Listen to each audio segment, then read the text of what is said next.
Hello again, my friends. Question of the day. What does it mean to be stoic?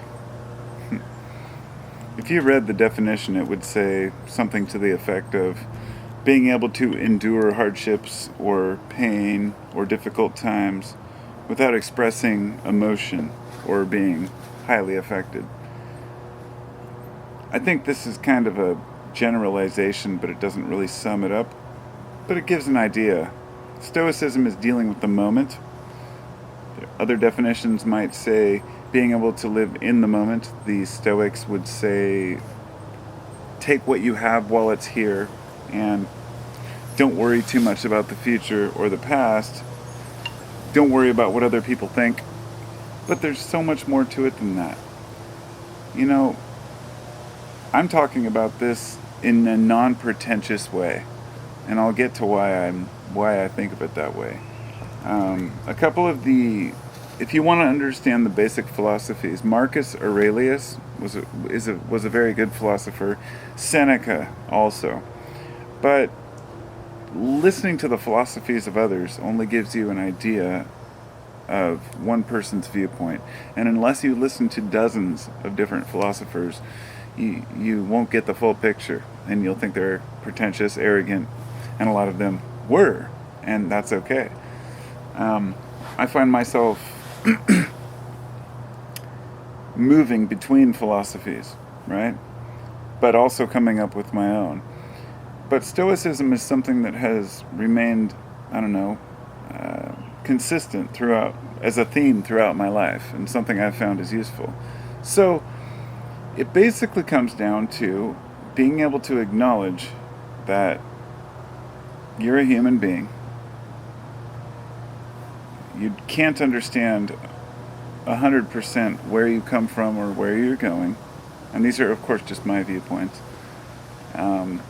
You realize you will die one day, and you have to overcome it as much as possible, but know that you will never totally overcome that fear. You have to let go of what you cannot predict. In other words, our human nature has brought us fears that came along with our fear of a lion jumping out of the bushes. I'm sure a lot of you have done, research into these fields. But pareidolia, as well as apophenia, and they are seeing faces and seeing patterns that may or may not exist. It's a way that our ancestors were able to gauge danger. If you find that a certain rock type would damage your feet, you would be careful in the future on that rock type. That would be, I believe that's the apophenia, but in the modern day we turn it into finding patterns in things that do not exist. This is where conspiracy theories go wild. Not that they don't exist, but that a lot of our beliefs about what's real and what's not come from our expectations to find some pattern or some meaningful understanding. This is why we think nothing is, there are people who believe everything is planned and nothing ever happens by chance, which is a totally different subject, of course. But I've met people who have been in this state where they believe everything in the universe is connected because they've had a psychotic breakdown, a fit of psychosis, whatever it might be. And I would say that psychosis is basically the direct opposite of stoicism in a way. It's a good example of when you kind of lose your mind, maybe go into a schizophrenic episode. You're paranoid, you're worried, you're stressed, you think everybody's out to get you. And stoicism is based around the fighting against that, to resist our temptation to feel slighted, to be paranoid, to think that somebody's out to get us, to fear the unknown, if that makes sense. I have several books about philosophy, about ancient mythology, and in about, 5 or 6 years ago on my YouTube channel, I made a lot of videos. I mean, if you Google or search on YouTube with Carpo719 along with Manly P. Hall or Occult, back then I was really into the mysteries of the universe. I came to some strange conclusions, about the meaning of everything from Bible passages and 666 and King Midas and all these different mythological characters that came into play. After processing some of the things that I thought I was putting together, I realized that I was creating patterns. It was like looking at clouds, which I am right now. Beautiful clouds. Oh, there's a kite. Look. I'm going to show you there's a kite here. I swear to God. I have no idea who's flying it, but that is so weird. Oh, it's gone. Hopefully you saw it. That was kind of cool. Anyway, yeah, it's a beautiful day out here in the Portland area. Vancouver, Washington, to be specific. Let me just finish off by saying this. Nobody can remain stoic 100% of the time. Nobody can remain calm, cool, and collected every moment of the day. It's impossible. But what you can do is find those moments where you can feel good about yourself. And believe me, they may become more and more limited as we get older, especially right now. I mean, there are a lot of the times during the day where I just feel like shit. I just like, man, life is just a mess, you know? For a lot of different reasons, which I'm not going to burden you with. But then I think about the things I do have that I really care about. And it brings me right back. You know, right now my wife is at work. My oldest son, who's 25, he took my other kids, who are 10 and 7, down to a park in Oregon, Tigard, Oregon. And they invited me to go, and I just said, you know, I need some time alone to think. And I am an introvert, an extreme introvert. I don't like hanging out with people very much, and I like being at home. And so here I am talking to the camera, whereas a lot of you probably think I'm an extrovert. No, you're absolutely wrong. I'll tell you this. Once I've taken my dose of psychedelic at a concert or at a festival, it's a totally different story. I become a different person. I have that Burning Man attitude. I go to the regional Burning Man each year. Last year I couldn't get a ticket because I was too stubborn to sign up for Facebook again. But this year, of course, it was canceled because of COVID. And I have an addiction to connection to other people, but not an addiction, but a love for being connected to other people and meeting new people. Making new friends, like Space. If you're out there, bro, I miss you, man. I really do. I just don't connect with people well. I don't call people. I don't like phones. My buddy Scoey, if you're out there, I love you too, man. But hanging out with your friends is a special thing, you know, a special moment. And when concerts aren't coming around, you know, I kind of get bummed out. But my fish tickets moved to 2021, and it's going to be a crazy year when this whole COVID thing is over.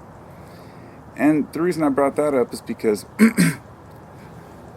a person may picture a stoic or a stoic person as someone who doesn't need other people or is totally content by themselves. It's not the same as an introvert. A stoic person is somebody who can be bombarded with bullshit, and they may respond, and they may respond with intensity, but they don't get affected emotionally. Emotionally is the key.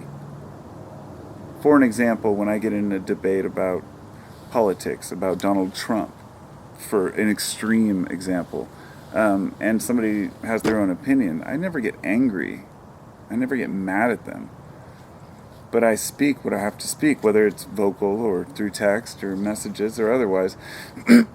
And I feel no need to hold back, but the point being that I found that words can impact people heavily. So if I ever hear words from other people that impact me, the first thing I do is analyze it. I unpack that shit. I figure out what's wrong with me. Because if somebody insults something I like or who I am or anything having to do with my life, and I take it personal, I have to decide it's either A, the person has hit a sore point that's true, or B, which happens quite often too, the person doesn't understand me well enough to know that side of me, and it's none of their business anyway. But Being stoic is about self-analysis. It's about self-awareness, self-actualization, and being able to cope with the ups and downs of life. And it's not the easiest thing to do, you know? It's much easier to be angry at the world.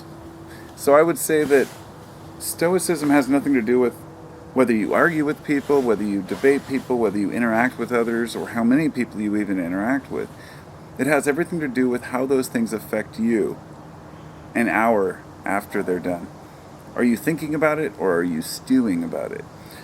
If you find what other people are saying about you, about life, about politics, about anything, if you find that it's actually making you frustrated or angry in your daily life, that's when you really need to self-check. You need to figure out what your problem is, because it's probably a deflection from something else in our lives when we want to get all angry about these things and hold it in our hearts. Naturally, for example, if somebody says something to me like really rude, or the worst people will always try to find something, insult your family or your kids or whatever they can, anything to get attention.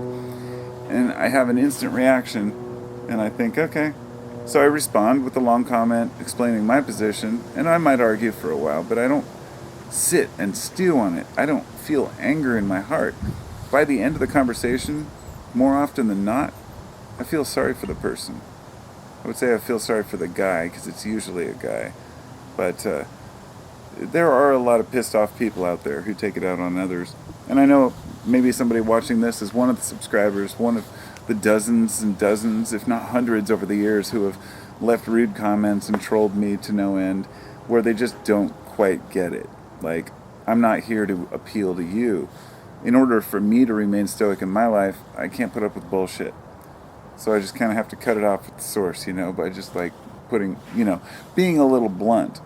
So I went over a lot of different points and ideas, and I hope that it benefits somebody in some way, for what it's worth. That sounds kind of self-righteous, but the videos I've done about these types of philosophical ideas have been the ones that people have, found useful. So I do at least one about stoicism, and one about gratitude, and one about, spirituality, whatever it might be, each year, to try to kind of keep it fresh, my thoughts fresh on it, because life is all about change. As they say, life is change, how it differs from the rocks. Of course, the rocks change too, right? Anyway, thanks to everybody. Leave a comment, let me know what you think. Thank you to my patrons, and a couple of my new patrons on Patreon. There are some various podcasts I've done, as well as videos that are only accessible through Patreon, just to give people a little bit of something extra for those who donate, and I really appreciate it. And remain stoic, remain calm, cool, collected. All the bullshit will end soon enough, and new bullshit will begin. So take it for what it is. Peace out.